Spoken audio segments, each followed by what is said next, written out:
I'm sure y'all hate the runner-chaser labels on the twin flame journey just as much as I do. But the runner-chaser terminology is a really great way for us as readers and guides to explain the dynamics between two twin flames. The runner-chaser energies are the mental state of the twin flames. These labels are completely built off ego, and too often do we get attached to them. So just for the convenience of describing the dynamics between the two twin flames, we're going to keep them forever. And remember, these roles can flip and reverse slowly or rapidly over time. And they can also both run at the same time. Both twins are unawakened, then in a way they are still running. Both running. The runner could be awake while the chaser is asleep.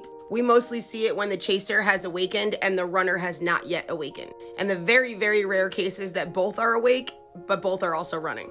The chaser is usually the divine feminine twin, the spiritual awakened one. They are also the ones that try to pursue the connection. They're digging and searching for more information about the journey and wondering how they can be a part of it. Runners are typically the divine masculine 3D twin. They run from themselves, they run from their twin, they run from the connection. They aren't trying to pursue the connection at all. They can't even accept the connection.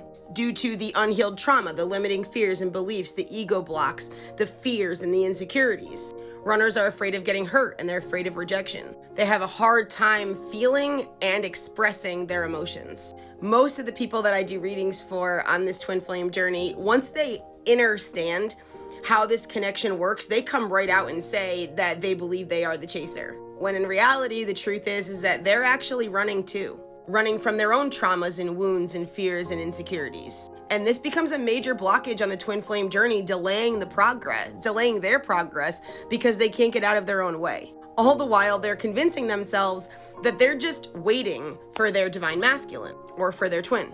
They're chasing because it keeps them distracted so that they don't have to go inward, so they don't have to be alone with their thoughts. They are not chasers by any means. They are just as much of a runner as their counterpart. Just because you lay awake all night thinking about your twin flame and you're longing for them and you're missing them, that doesn't automatically label you as a chaser, because the runner is also missing and longing for their counterpart as well. There is also this staying energy, the stayer, so that we got the runners, the chasers, and the stayers. The stayer energy happens when the energy has come into balance. The runner-chaser phase is kind of over, and now you're neither running or chasing. You just are. You've surrendered to the journey and surrendered to the universe. The runner will reach out and make contact when they are ready. If you're the chaser and you are still reaching out to your twin, then neither one of you are ready. The chaser reaching out to the runner is coming from a place of fear and anxiety, doubt, and being a little clingy, a little needy. There is this fear in the back of the mind that's saying, I think they forgot about me. You convince yourself that they're not going to reach out, which, let's remember how the universe works. If you're constantly thinking and putting it out there that they're not going to reach out, they're not going to call, then chances are they probably aren't.